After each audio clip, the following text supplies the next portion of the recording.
Olá, paz do Senhor Jesus, tudo bom com você? Aqui tá tudo muito bem, graças a Deus. Você já está fazendo parte aqui do nosso canal? Ainda não? Então pode clicar aqui nesse botão vermelho que você já estará inscrito nessa família abençoada. Você também pode clicar aqui no sininho que você vai receber todas as notificações. Sempre que tiver vídeo novo aqui no canal, você será avisado. Você também pode interagir com a gente, dando seu like aqui, ó. Dá um joinha aqui, que você vai dizer se você está gostando ou não do programa. Assim como comentar aqui embaixo. Eu tô sempre de olho nos comentários, hein? Tô lá de olho, reparando todos os comentários e tô comentando também. Então, pode interagir com a gente, que a gente vai ficar muito feliz em receber aí seu like, seu comentário, em receber você na nossa família aqui da TV CPAD. E no programa de hoje, eu estou trazendo aqui uma palestra com ele que é uma bênção, ó. Ele é pastor, psicólogo, mestre em psicologia clínica, psicopedagogo, professor universitário, autor de livros, comentarista das lições bíblicas juvenis da CPAD. Sabe de quem eu estou falando?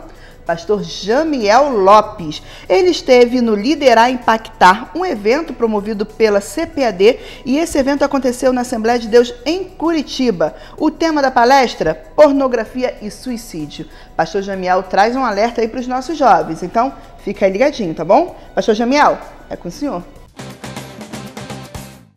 Eu gostaria de cumprimentar a todos com a paz do Senhor. É uma satisfação muito grande estar aqui com vocês, participando de mais uma edição do Liderar Impactar. Sinto também o peso da responsabilidade de estar aqui para falar. Nós iremos abordar dois temas que são de extrema importância. Estaremos falando sobre a pornografia e o suicídio. E eu gostaria de fazer algumas considerações antes de lermos a palavra e iniciarmos a nossa palestra. Primeiro, por que abordar estes temas na igreja? E talvez alguém diga, mas irmãos, isso se resolve com oração, leitura da Bíblia, jejum. E eu diria que a realidade atual nos faz trazer este assunto em um liderar.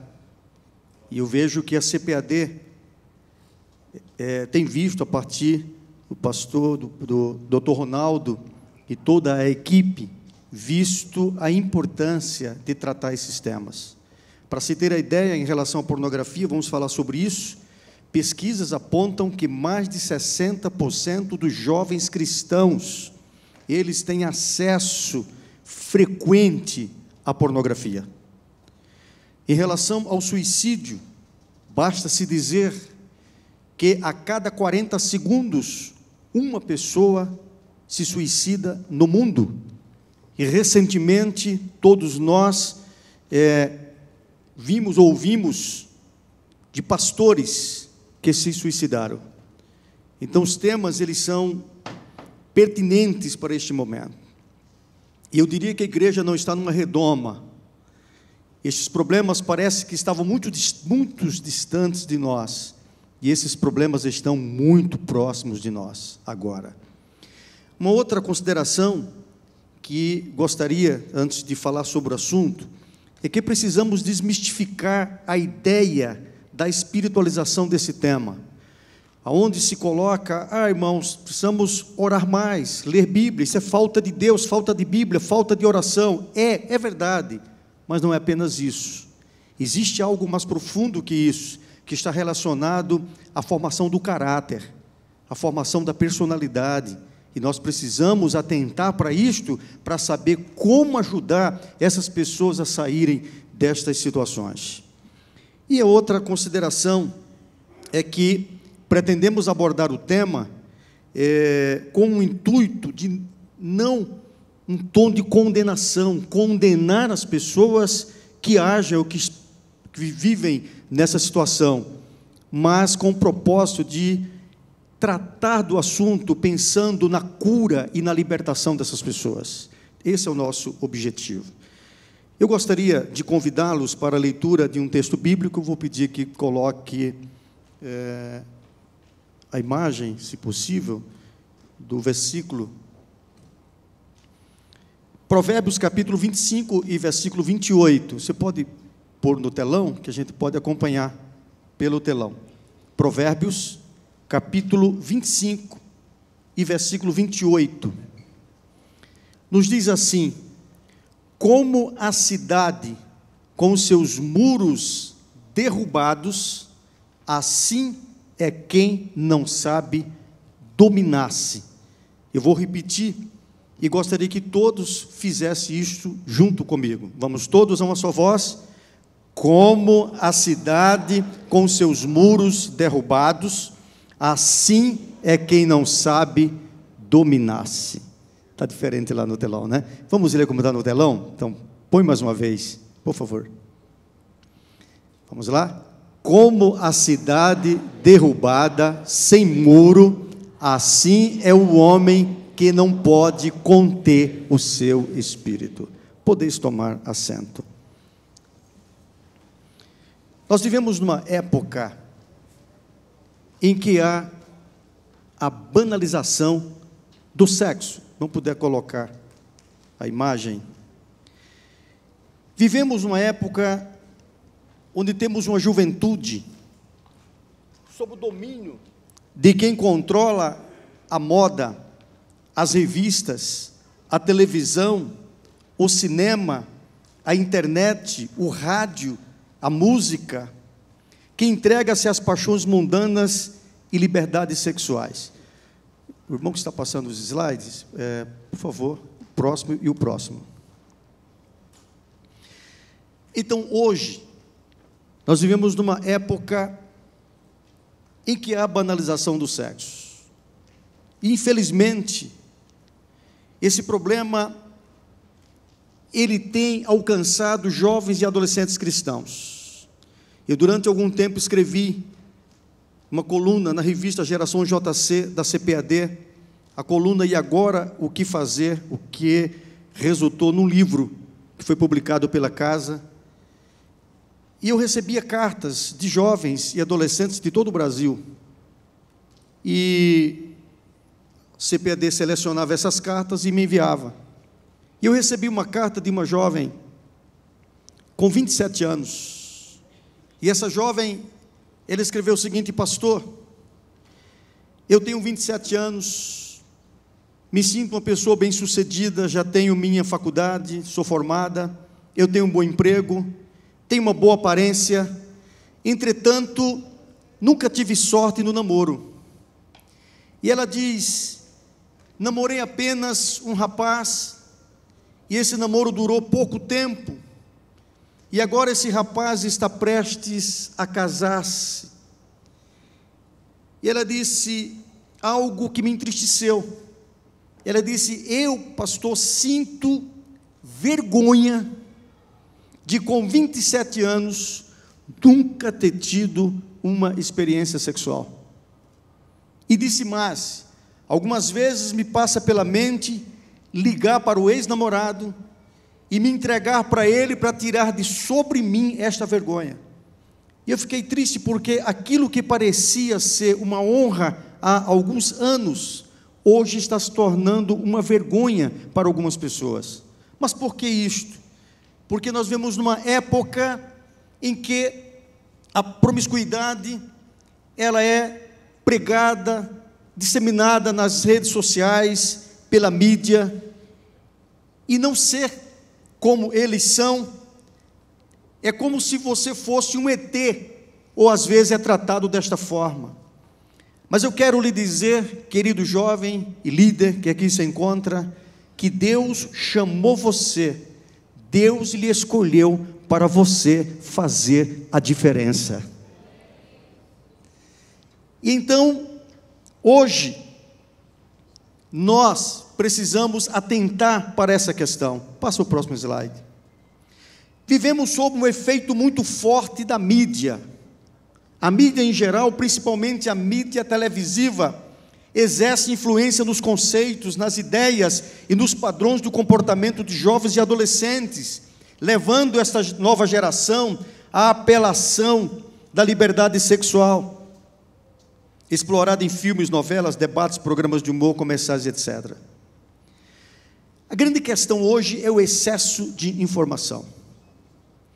Quando eu tenho a oportunidade de falar para jovens, falar para adolescentes, eu procuro trazer um pouco para a realidade que eles vivem neste momento, que é bem diferente da realidade que eu vivi na minha adolescência, na minha juventude. E observo que hoje há um excesso de informação. Nós temos na palma da mão praticamente o mundo de informação a partir da internet.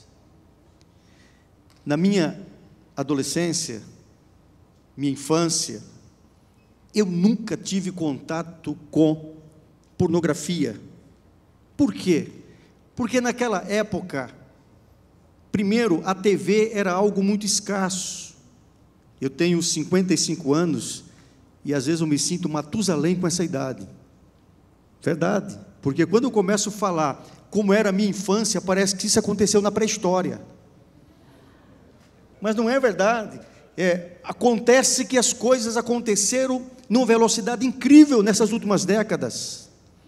Eu coloco a década de 1980 como um divisor de águas.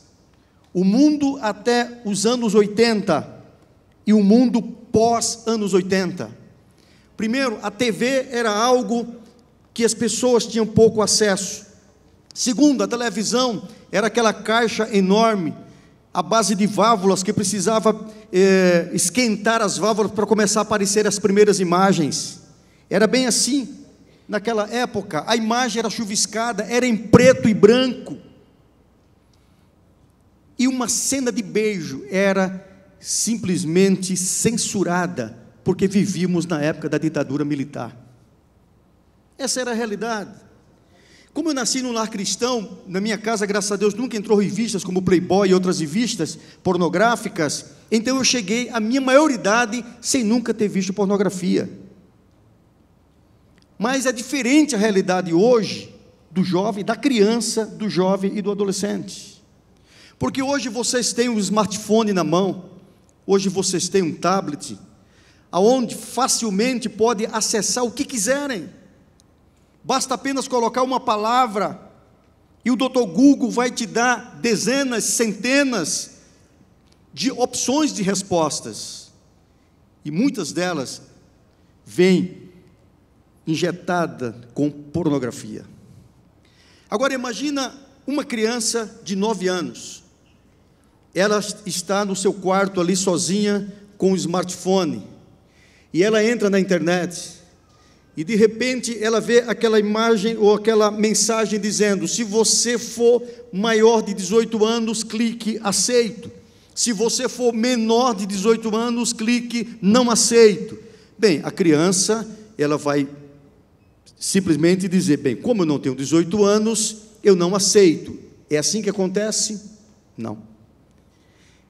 Ela simplesmente vai clicar, porque a curiosidade dela vai levá-la realmente a ver o que é aquilo. Ela diz: o que é que existe do outro lado, que eu não posso ver porque não tenho 18 anos? E assim que o inimigo ele trabalha, no intuito de levar as pessoas ao contato com a pornografia. Eu me lembro quando as coisas começaram, de fato, a mudarem. O que eu chamo que a partir da década de 1980 acontece no mundo, o que eu chamo de a revolução das comunicações. E é uma verdadeira revolução que acontece, e começa pelo telefone.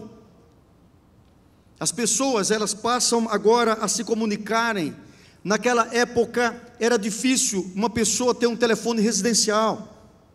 O primeiro telefone que eu adquiri, isso no início dos anos 90, quando me casei, foi um telefone alugado, porque telefone naquela época se alugava Como se aluga casa, você ia lá na imobiliária e precisava de um fiador para você poder ter um telefone em casa. Por quê? Primeiro, porque uma linha era muito cara. Segundo, porque não tinha disponível. Mas aí vem as privatizações, e nas privatizações vieram os portugueses, espanhóis para o Brasil, e aí, de repente, você não precisou mais comprar linha telefônica, bastava você pedir a ligação, e começamos agora a entrar em uma verdadeira revolução. Mas o que acontece, que eu considero como uma das coisas mais miraculosas na história da humanidade, em termos de comunicação, foi a internet. Imagina uma informação que viesse da Europa para o Brasil há algumas décadas. Isso demoraria cerca de aproximadamente 4 meses para chegar aqui. E hoje, nós acompanhamos os fatos ao vivo e a cores e em tempo real. E não só isso, interagimos com o fenômeno, interagimos com os fatos. Mas tudo isso que trouxe benefícios, trouxe também o perigo. Por quê? Porque os produtores de mídia, a maioria deles, é formada de pessoas que trazem conceitos contrários à palavra de Deus. Este é o grande perigo. E a gente sabe que o inimigo, ele tem atuado de uma forma para arrastar as pessoas e fazê-las distanciar-se de Deus. E uma das coisas que realmente tem afetado a muita gente, e que não são apenas adolescentes e jovens, como adultos e pessoas casadas, líderes, é a pornografia. Isto por causa do acesso que se tem realmente, ou a facilidade que se tem ao acesso a essas informações. E principalmente porque a pessoa, ela faz geralmente isso secretamente. Passa o próximo, por favor. Então eu chamo de droga, uma droga chamada pornografia. Quando a rede mundial de computadores ainda não era realidade, as pessoas tinham de ir a uma banca de revista ou uma locadora de vídeos para consumir pornografia. Geralmente, aqueles vídeos, aquelas fitas ficavam no local, nos fundos, e não estava exposta ali, então não era tão fácil.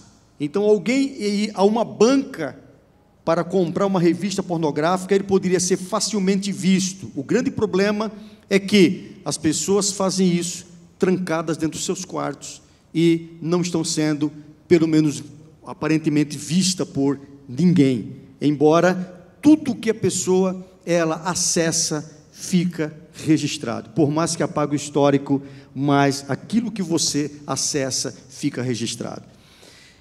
Então, isso tem gerado um grande problema, porque principalmente pessoas que tinham dificuldades, pessoas às vezes tímidas, pessoas que têm dificuldade de comunicação, então eles se trancam ali e passam de fato a usar a pornografia. Uma outra forma que tem algumas pessoas buscado isto, tem sido pessoas com alguns problemas de ordem emocional, pessoas tendência à depressão, pessoas que se sentem solitárias, pessoas que têm autoestima baixa, que se sentem rejeitadas muitas vezes. Então ela cria o seu mundo à parte e passa a acessar exatamente a pornografia para buscar um prazer secreto, para compensar aquela necessidade ou aquela falta que ela está sentindo. Só que isso tem um problema. Isso gera um vício. Passa o próximo. Então, pesquisas mostram, já colocamos isso, que aproximadamente 60% dos adolescentes e jovens cristãos têm contato direto e frequente com a pornografia. E é preciso entender a raiz deste problema para poder combater seus efeitos no meio dos nossos jovens e adolescentes. E nós tendemos a espiritualizar. e colocamos apenas que é falta de oração, falta de leitura da Bíblia. E como eu coloquei, tem pessoas que até têm procurado orar e jejuar, e mesmo assim não consegue se libertar. Eu estava dando uma palestra em uma igreja, e um jovem, ele me procurou após a reunião, e ele disse: pastor, eu tenho uma pergunta para lhe fazer, e essa pergunta é decisiva, a resposta que o senhor me der. E ele então disse: antes eu gostaria de contar um pouco o que se passa comigo. Ele disse: olha, pastor, eu tenho um problema, eu me sinto atraído por homens, por pessoas do mesmo sexo. Diante de uma mulher não sinto absolutamente nada, mas sinto atração por homens. E ele disse: mas eu não sou homossexual, eu não pratico homossexualidade. E era um moço que tocava guitarra na igreja, e era um moço crente. E ele disse: isso me persegue, pastor, já há muito tempo. E eu procurei meu pastor, conversei com ele, e ele me disse o seguinte: filho, isso é algo do diabo, é ação demoníaca. E disse ele: isso é uma casta de demônios que só sai com jejum e oração. Ele disse: desde então eu comecei a orar e a jejuar. Pastor, aonde tem uma vigília, eu corro para a vigília e começo a orar. Pastor, aonde tem realmente uma consagração, eu estou ali para jejuar. E sinceramente tem 1 ano que eu venho fazendo isso e nada acontece, nada muda na minha vida. Ele disse: meu pai tem em casa uma espingarda, e algumas vezes eu já pensei, já passou na minha mente, de carregar aquela espingarda e colocar aqui, abaixo do pescoço, e atirar, e tirar a minha própria vida. E aí ele fez a pergunta: eu só quero lhe perguntar uma coisa, tem jeito para mim? Eu falei para ele: sim, tem jeito. Como ele morava ali na mesma cidade, ou nas proximidades, eu peguei meu cartão e disse: vai, isso era um domingo à tarde, eu disse: vai no meu consultório, amanhã eu estarei atendendo você.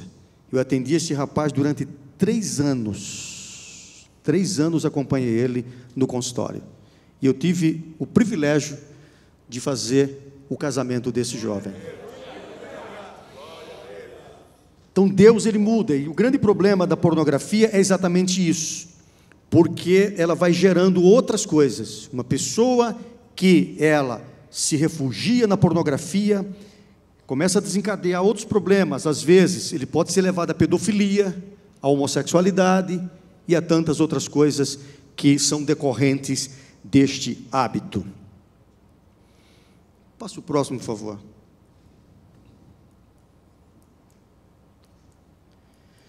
Segunda Timóteo capítulo 2, versículo 22, vamos todos dizer comigo, vamos lá? Fuja dos desejos malignos da juventude e siga a justiça, a fé, o amor e a paz, como aqueles que de coração puro invocam o Senhor. O grande segredo da libertação começa com este versículo: fugir, aprender a fugir, aprender a rejeitar, aprender a mudar as suas atitudes, o seu comportamento. Quando eu falo que é algo mais profundo, porque está relacionado a comportamento. Comportamento. Se a pessoa não mudar as suas atitudes, se ela não mudar o seu comportamento, não adianta fazer propósitos com Deus, não adianta jejuar, não adianta orar, se não houver uma mudança de atitudes, comportamentos. Dá um exemplo. Quando eu falo sobre namoro, e geralmente se pergunta até onde o jovem deve ir em termos de intimidades no namoro, e eu então coloco o seguinte: às vezes a gente culpa sempre o diabo, né, das coisas, e na verdade é uma questão de atitudes. Eu digo: olha, imagina um rapaz e uma moça, os dois bonitos, jovens, cheirosos, se preparam para se encontrarem. Aí então o rapaz vai para a casa da moça, essa moça está sozinha, os dois se sentam na frente da televisão para comer pipoca e assistir um filme com cenas picantes. Vocês querem o quê? Depois vai dizer, foi o diabo que tentou? Não, foi imprudência. Então, a gente começa assim, espiritualiza a situação. Então, é momento de atentar para o comportamento, tem a ver com a personalidade, tem a ver com o caráter da pessoa. Então, se não houver essa mudança de atitude, essa mudança de caráter realmente, não há a possibilidade da pessoa vencer ou superar o problema. Passa o próximo. Então, como ajudar a pessoa com vício de pornografia? Passa o próximo também, mais um próximo. O outro. Então, com o advento da internet, o acesso à pornografia e a busca pela realização das chamadas fantasias sexuais ficou facilitado, tornando-se menos impeditivo alimentar e cultivar o vício secreto do sexo ilícito. Então a pessoa precisa compreender a raiz disso. O que leva essa pessoa a ter essas atitudes? E que às vezes do nada é uma questão de vício que a pessoa adquiriu, a mesma coisa do fumante, de uma pessoa que joga, é a mesma coisa, ele não consegue lidar com o problema. E aí, para você poder superar a situação, você tem que olhar para dentro de si e compreender o que está desencadeando isso, a sua necessidade. E, de repente, mudar as suas atitudes, mudar o seu comportamento. Eu tenho uma tabelinha que eu uso, geralmente, quando acompanho pessoas com problema de vício, realmente. Eu, inclusive, coloquei nesse livro aqui, Psicologia Pastoral, depois eu falo sobre ele. E é o DPP, Descobrindo Problemas Pessoais. E aqui tem os 7 dias da semana, e manhã, tarde e noite. E eu peço para a pessoa começar a registrar ali todas as vezes que acontece ou aconteceu aquela situação. Digamos aí, ele acessou alguma coisa, enfim, ele marca ali. Durante 15 dias eu acompanho uma pessoa e procuro ver a incidência disto. Quando aconteceu? Acontece mais à noite, mais pela manhã, mais final de semana? Acontece em que circunstância? Quando você está deprimido? Quando você está com problemas? Em que situações, em que circunstâncias acontece? Porque a partir disto que você toma consciência do seu ato, toma consciência da situação, então fica fácil ou mais fácil de você lidar com o problema.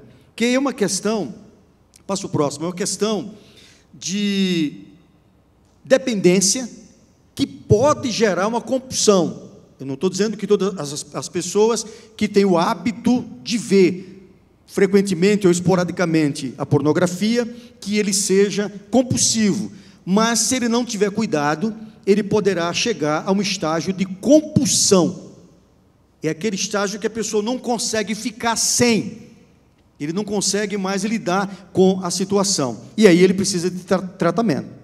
Assim como o drogadito, como o fumante, como o alcoólatra, ele vai precisar de um tratamento específico, porque a pessoa ela não consegue mais se controlar. Então, como você trabalhar um processo de mudança desta pessoa? Mudar não é fácil, mas não mudar é fatal. Então, mudar não é fácil, por quê? Porque a verdadeira mudança, ela não vem de fora para dentro. A verdadeira mudança, ela acontece de dentro para fora. Então, não adianta apenas eu dizer, eu vou mudar. Não adianta eu pegar, por exemplo, aquelas listinhas dos livros de autoajuda e colocar no meu espelho e repetir. Não adianta. Para uma mudança é necessário 2 coisas: o desabituar-se e o reabituar-se. A psicologia mostra que o indivíduo precisa deixar o hábito e aprender um novo hábito. E eu fico feliz porque a Bíblia, a psicologia tem pouco mais de 100 anos de existência como ciência, e a Bíblia tem mais de 2000 anos de escrita, e a Bíblia já falava sobre isso. Paulo, ele usa uma nomenclatura diferente, mas ele diz a mesma coisa. Ele usa a expressão despojamento, revestimento. O que é despojamento? Ele diz, despojando-se do velho homem. E ele diz, revestindo-se do novo, que é Cristo. Então, deixar o ato, ou seja, desabituar-se. Para você deixar um determinado hábito, você precisa tomar consciência deste ato. Porque os nossos hábitos são, em maioria, inconscientes. A gente vive no piloto automático, o tempo todo no piloto automático. Você faz as coisas e nem percebe que você faz. Agora, você quer mudar? Tome consciência dos seus atos. Tome consciência do que você está fazendo. Aí você registra. E você vai vendo o que está acontecendo. Aí você vai começando a fazer agora um propósito de substituir aquele comportamento, aquela atitude, por uma atitude diferente. E você vai agora repetindo o novo hábito, repetindo, até que isso torne-se um hábito na sua vida e vai para o piloto automático, ele vai para o inconsciente. Você aprendeu um novo comportamento, uma nova forma. O problema dos hábitos é realmente se gerar uma dependência e uma compulsão. Eu tenho atendido pessoas, e não se assustem com o que eu vou dizer, mas eu tenho recebido até líderes, como pastor, como psicólogo, então eu recebo pastores, eu recebo esposas de pastores, eu recebo pessoas que me procuram para tratar de situações que ele não teria coragem de tratar na igreja. Em muitos casos, exatamente um dos problemas é a pornografia. E o suicídio, eu falo já, por exemplo, eu já lidei com situações de esposa de pastor que tentou suicídio, tomou meio mundo de comprimidos e tantos outros casos que eu poderia citar. Então, é mais comum do que talvez vocês imaginem, porque as coisas estão acontecendo de forma secreta. E eu, apesar de ser um tema difícil, pesado de se falar na igreja, eu louvo a Deus pela oportunidade de estar aqui falando sobre isso, porque eu sei que vocês serão agentes multiplicadores. Vocês vão sair daqui com outra perspectiva, com outro pensamento, pensando de fato em ajudar as pessoas que vivem tal problema. Então, se não se decidir por deter este mal em sua vida, o indivíduo se torna escravo dele, assim como ocorre com usuários de drogas, bebidas alcoólicas e drogas. Então, se a pessoa não se decidir para deter esse mal, infelizmente, ela vai se tornar dependente. E o que eu coloco geralmente para a pessoa que tem esse problema? Procure ajuda. Eu sei que tem líderes aqui, jovens, e eu gostaria de agora abrir um parêntese e falar mais especificamente para os líderes. Ouça as pessoas, não no sentido de condená-las, mas de ajudá-las. Outra coisa, não é fácil chegar e falar para alguém o que está se passando. Quando um jovem, um adolescente, lhe procura para falar de algo muito íntimo que está acontecendo com ele, eu creio que ele ensaiou isso dezenas de vezes, porque ele estava pensando, o que o irmão, a irmã vai pensar de mim se eu falar sobre isso? E que foi muito difícil para ele tomar a decisão para ir conversar com você. E ele fez isso porque ele está pedindo socorro, ele está pedindo ajuda para você. Agora, você já imaginou o que é, saindo dali, você chega para ouvir-se, não sei para quem, e você fala o que está acontecendo com a pessoa? Você está traindo a confiança dessa pessoa. Então, cuidado, certo, com o que você faz quando as pessoas procuram a ajuda. Passa o próximo. A compulsão, ela precisa ser tratada algumas vezes por meio de ajuda profissional. Nesse estágio do problema, a pessoa dificilmente conseguirá vencer sozinha. Assim acontece com todo tipo de vício, como jogo, bebida alcoólicas, drogas e sexo. Então a pessoa, ela precisa de ajuda. Por isso que eu coloco sempre para a pessoa, busque ajuda. Então as pessoas não fazem muitas vezes com medo da exclusão, da disciplina, ou não fazem com medo de que, de repente, o que ela fez esteja na boca de todas as pessoas. Então, nós precisamos repensar essa questão. Qual é o papel da igreja? O papel da igreja é ajudar as pessoas, é acolher as pessoas. Não é você acolher, não estou dizendo que você tem que concordar com o erro da pessoa, mas você precisa não condená-la, você precisa fazer tudo para salvá-la. Passo o próximo, correr um pouquinho mais conta do tema. Alguns meios de tratamento, os grupos de ajuda anônimos, as psicoterapias, ou mesmo o uso de remédios administrados por psiquiatras, no caso da compulsão. Passo o próximo. Sim, isso aí. A libertação, aí vem a parte principal, é que a libertação pode acontecer por meio da ação de Cristo. Se, pois, o Filho vos libertar, verdadeiramente sereis livres. Então, eu creio que um trabalho acompanhando a pessoa, orando com ela, instruindo através da palavra, dando a devida atenção para essa pessoa, ela poderá, sim, ser liberta, mesmo se ela é uma pessoa dependente. Alguns passos que são importantes, o próximo, para a libertação. Primeiro, desejar vencer. Se a pessoa não desejar, não adianta. Eu vejo muitas pessoas colocarem: pastor, o que é que eu faço? Porque tem fulano que faz isso assim, assim, assim. Primeira questão que eu pergunto é: essa pessoa quer ajuda? Porque se ela não quiser, não adianta você fazer nada. Tem que partir dela o desejo de superar o problema. Segundo, renunciar a si mesma. A pessoa precisa se conscientizar de que ela precisa renunciar a si mesma, certo? E seguir os padrões da palavra de Deus. E aí vem o fruto do Espírito, que um dos elementos do fruto do Espírito é realmente o domínio próprio. Como nós vimos no início, eu coloquei aquele versículo: assim como a cidade com seus muros derrubados, assim também é a pessoa que não sabe controlar a si mesma. Terceiro, hábitos devocionais, procurar fortalecer-se em Deus. Então, a pessoa que tem esse problema, ela precisa realmente se tornar uma pessoa mais atuante, orar mais, com mais frequência, ler mais a Bíblia. E aí eu gostaria de que você ajudasse as pessoas como? Adotando essa pessoa. Então, fica na cola dela, leva ela para a igreja, faz tudo, ora junto com ela. Então, é uma forma de você, de fato, ajudar essa pessoa a libertar-se desse vício. E uma outra coisa é a reestruturação da vida como um todo.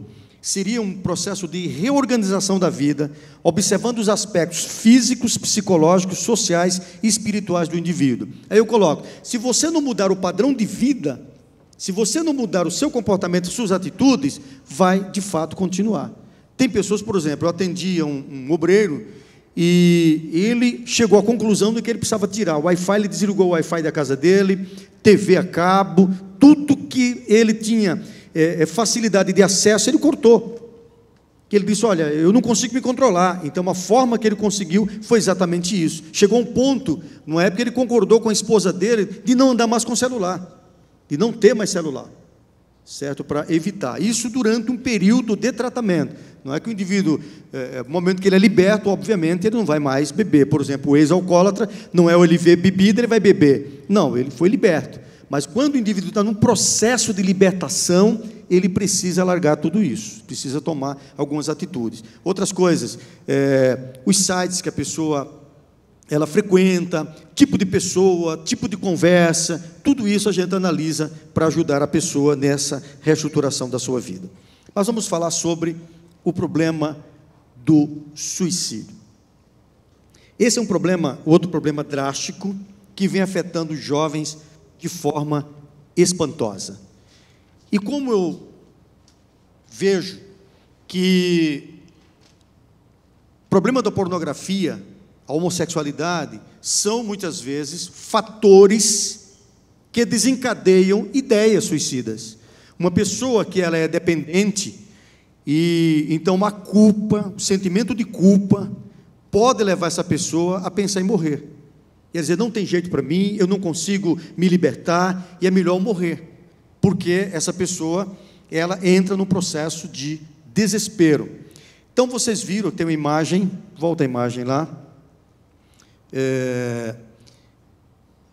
Então, observa ali, foi muito badalado nas mídias, a questão da baleia azul, jovens, adolescentes hoje que se cortam, que se mutilam, e infelizmente isso está dentro das nossas igrejas. Talvez vocês já tenham visto casos assim, mas está mais perto do que vocês imaginam. Eu tenho visto casos de adolescentes da igreja, certo? E isso por influência da mídia. Eles vão vendo e vão copiando, enfim. Conversando com uma adolescente e perguntando para ela, mas por que você faz isso no seu braço? Teve uma parte assim que ela cortou as pernas, cortou assim a parte do peito aqui. Por que você faz isso?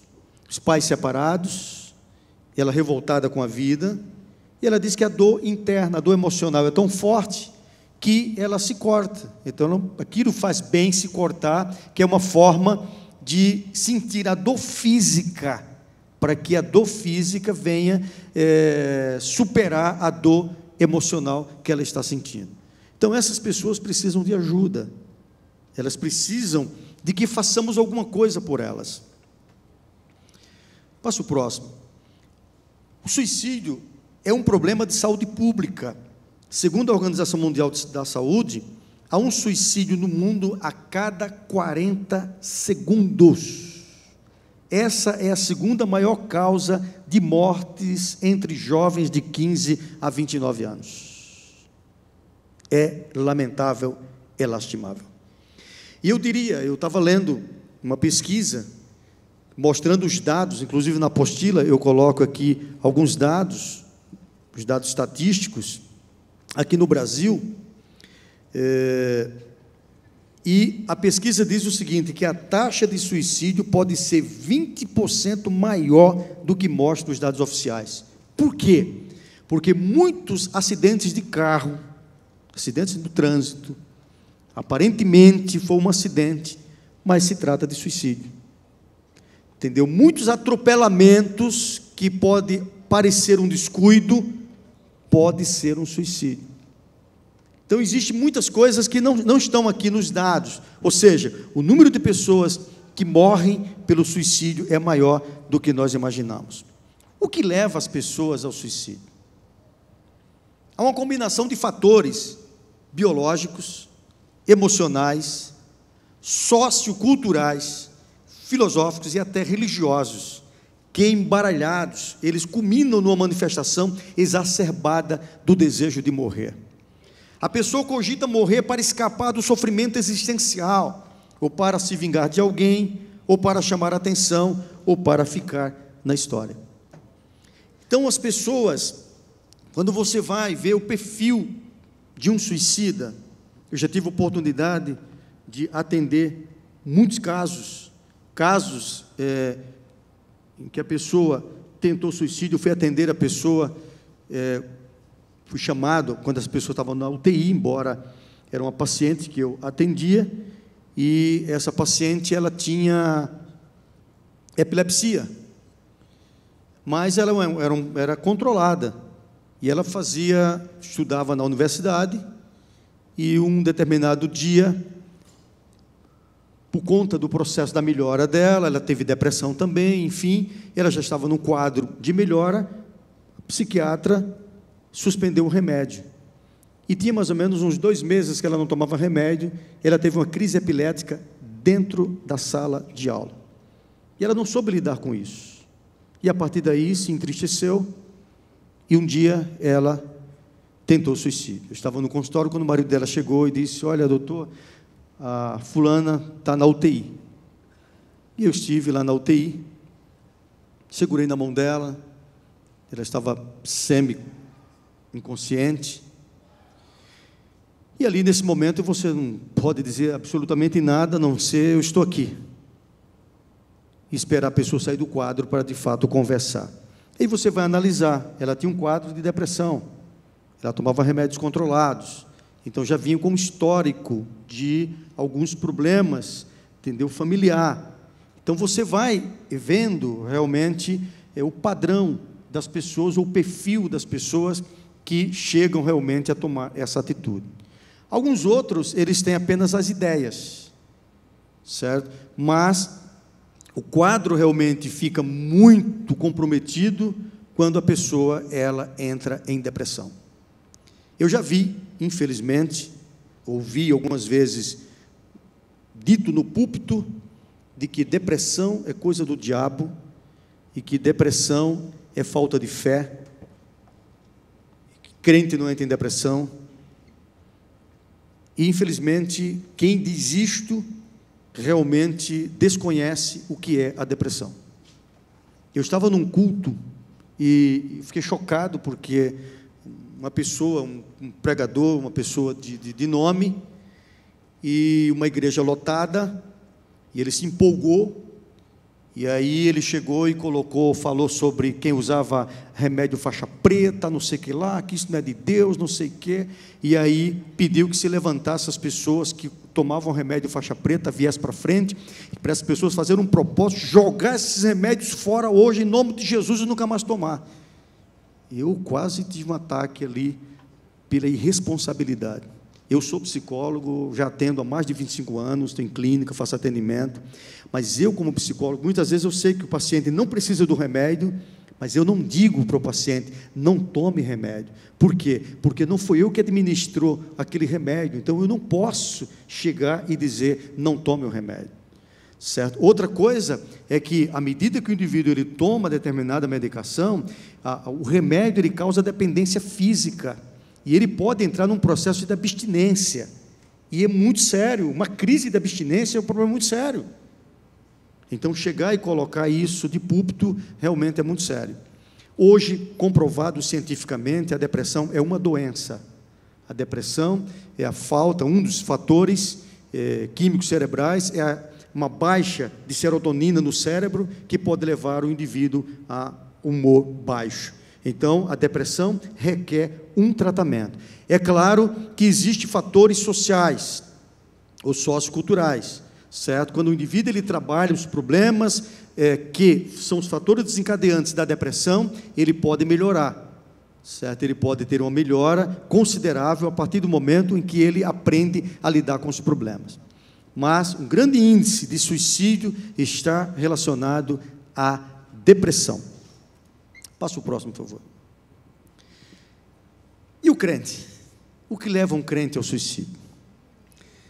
Eu fiquei realmente assim, estarrecido com os comentários que eu vi nas redes sociais em relação aos pastores, mais especificamente um deles, lá do Rio de Janeiro, que suicidou-se. Os comentários dos crentes, e ao modo como as pessoas estavam colocando. E as pessoas dizendo categoricamente, fazendo questão de dizer que ele estava no inferno, estava ardendo no inferno, porque cometeu suicídio e, enfim. E eu diria o seguinte, é a hora do silêncio. Vocês entrarem, por exemplo, no meu perfil lá no Facebook, ou eu tenho uma página também, vocês nunca vão ver comentário nenhum. Eu não faço comentário de política, eu não faço comentários de nada disso. Se você abrir o meu Face, você vai receber uma palavra, entendeu? De ânimo, de motivação, ou eu estou divulgando algum evento, alguma coisa que estamos realizando. Fora disso, não. Mas as pessoas, elas são cruéis no julgamento. Então, o que leva um crente a fazer isso? Eu diria que a crise, o processo de crise, nesse livro também eu falo sobre a crise existencial. Uma pessoa, ela chega a esse estágio, porque ela está vivendo um processo de crise existencial. E para mim, é um problema da existência do indivíduo, uma insatisfação consigo mesmo, com a sua própria vida. Essa pessoa, ela perdeu o rumo, a vida dessa pessoa perdeu o sentido, e ela não está sabendo mais se encontrar, ela se perdeu, mesmo sendo crente. Aí quando eu abro a minha Bíblia, eu vejo que a Bíblia vai mostrar histórias de homens gigantes, como Elias, e que Elias viveu uma crise existencial. Elias foi um homem que a Bíblia diz que chegou certa vez a dizer para Acabe que não iria chover em Israel por causa dos pecados daquela nação, e passaram 3 anos e meio sem chover em Israel, e só voltou a chover quando ele orou e pediu a Deus chuva.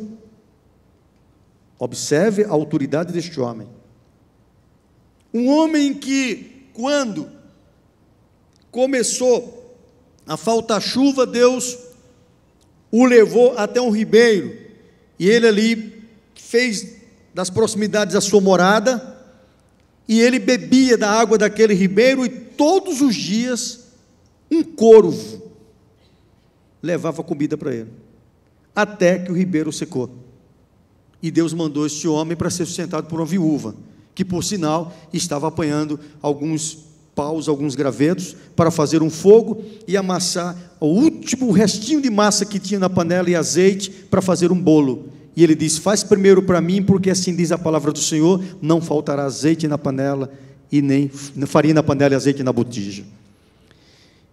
E acontece que este homem, que lutou contra 450 profetas de Baal, e disse: desça fogo do céu e consuma, e veio realmente ali, Deus manifesta-se através dele ali no altar, descendo fogo, e depois ele manda matar aqueles profetas. Este mesmo homem, que quando o Acabe mandou procurá-lo, e sabendo que ele estava no Monte Carmelo, foi até lá, um capitão com 50 soldados, e disse: desce, homem de Deus. Ele disse: isso, homem de Deus, desça fogo do céu, consuma a ti e os teus 50 soldados, e assim foi. E a segunda vez, e na terceira vez, Deus disse: vai, acompanha este. Agora, este mesmo homem, se você abrir capítulo 19 de 1 Reis, você vai encontrar este mesmo homem deitado debaixo de um zimbro, reclamando e pedindo a morte, e dizendo: Deus, não sou melhor do que os meus pais, tira a minha vida. Elias não foi suicida, Elias estava em crise, mas Elias desejou não viver. E você vê muitos crentes da igreja, e a gente começa a perceber pela linguagem deles: irmãos, ore por mim, para Jesus me preparar e me levar, que eu não suporto mais as lutas, então me preparar e me levar. 5 minutos. E então a gente vê realmente pessoas como Elias. Nós temos Jonas, pediu a morte, Moisés pediu a morte. Então o que levou esses homens a terem essa atitude? Exatamente porque eles estavam em crise.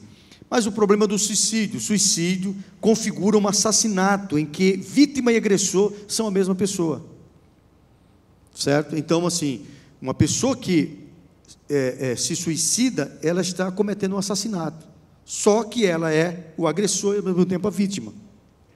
Então, segundo a Bíblia, 1 Samuel 2,6, cabe a Deus dar a vida e tirá-la. O Senhor é quem tira a vida e a dá, faz descer a sepultura e faz tornar a subir dela. Passa o próximo. Prevenção do suicídio. O que a igreja tem feito? Nós precisamos fazer alguma coisa. O próximo, por favor. E aí eu coloco uma sigla, que é para lembrar. São 3 coisas que são fundamentais. Algo simples de você lembrar, recomendado por especialistas, é a sigla ROC. R, de risco. Quando você vê, por exemplo, uma pessoa que ela tem um potencial suicida, você começa a observar pela linguagem usada por ela: eu não suporto mais esta vida, eu queria dormir e não acordar mais, eu queria que o Senhor me levasse. Então, quando a pessoa está usando esse tipo de linguagem, ela está pedindo socorro. Então é hora de você ter um olhar diferente e ajudar essa pessoa e levar ânimo para ela. Segundo, ouvir, ouça essa pessoa.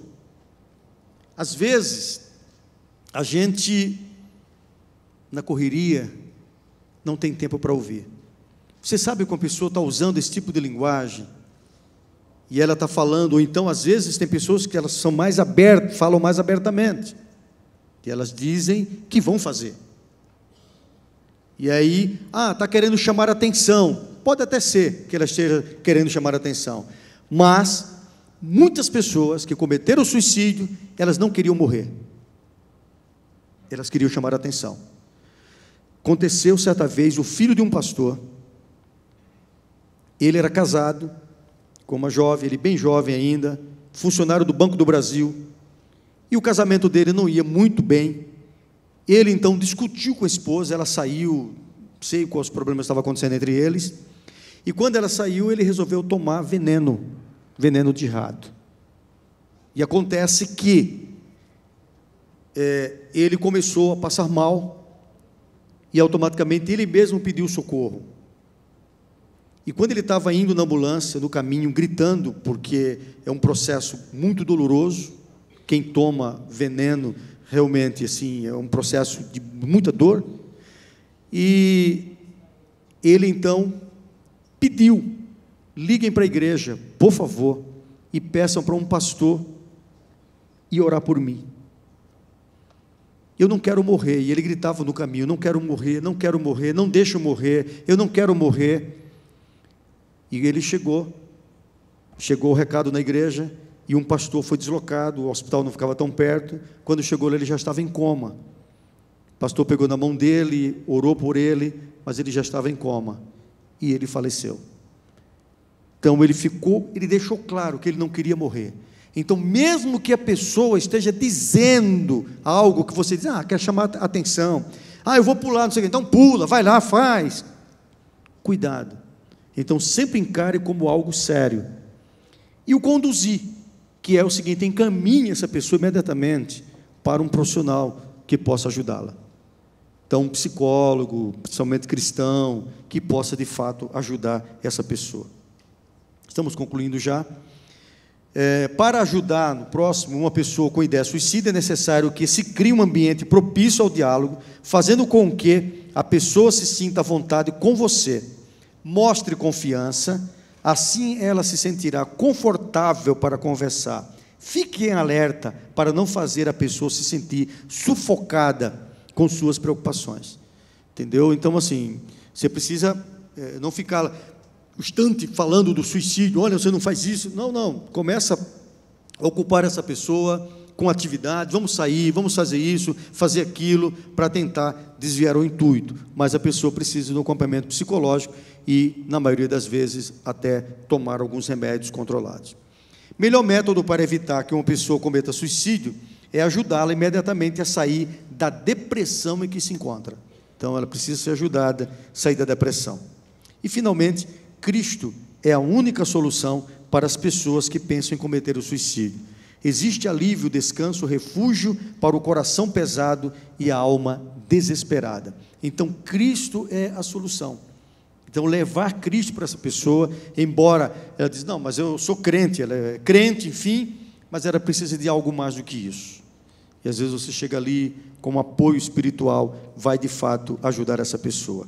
Então, estenda a mão àqueles que se encontram em situações difíceis de serem trilhadas sem alguém ao seu lado. E passa até o final, que eu vou deixar meus endereços eletrônicos, porque assim, o tempo não dá para a gente esgotar o assunto, mas você poderá entrar em contato e eu estarei respondendo realmente a você. Eu posso demorar, mas eu respondo a todos, tá? Fica tranquilo que eu respondo. Esse livro aqui, lançamos pela CPAD, Psicologia Pastoral, tem 523 páginas. Neste livro eu falo da psicologia e falo do aconselhamento, e eu abordo sobre esses temas. Eu falo aqui de suicídio, eu falo aqui sobre como você orientar os jovens sobre a sexualidade, sobre o namoro, sobre a homossexualidade, como você ajudar, inclusive, com o problema da pornografia. Então, todos esses temas do que eu falei tem nesse livro e está disponível aqui na CPAD, certo? Estava em falta, e ele já teve agora a terceira tiragem dele, mas já está disponível, você pode ir lá e adquirir. Que Deus assim nos abençoe, em nome de Jesus. Que bênção, né? Falei. Pastor Jamiel, ele é uma bênção. Com essa fala mansa, suave, tranquila, mas ó, que toca no nosso coração, né? Isso aí. Pastor Jamiel, muito obrigado. Que o Senhor Jesus continue abençoando a sua vida. Continue se deixando usar pelo Espírito Santo de Deus, que é bênção para as nossas vidas, tá bom? Muito obrigado também para você que esteve com a gente até agora. Muito obrigado por seu carinho, por sua audiência, por já ter se inscrito, pelo like, pelos comentários, ó. Vocês são nota 1000. Que o Senhor Jesus abençoe sua vida, que você tenha uma semana aí, ó, repleta das bênçãos do Senhor Jesus sobre a sua vida.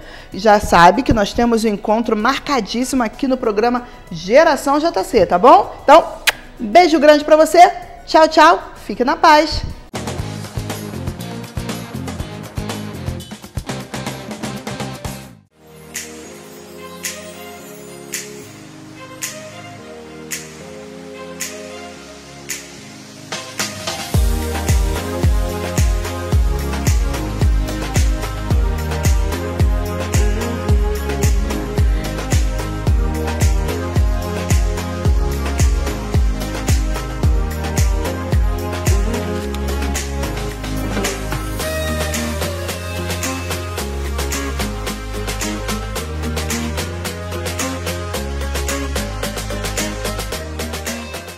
Algumas pessoas pensam que as crenças e valores cristãos não são mais relevantes atualmente. Mas pense, como seria o mundo sem o cristianismo? Leia Inimaginável e descubra como, ao longo da história, os ensinamentos de Jesus mudaram o mundo drasticamente e para melhor. Se você se preocupa para onde vai este mundo, não pode deixar de ler este livro sugestivo e revelador. Inimaginável, um produto com a qualidade CPAD.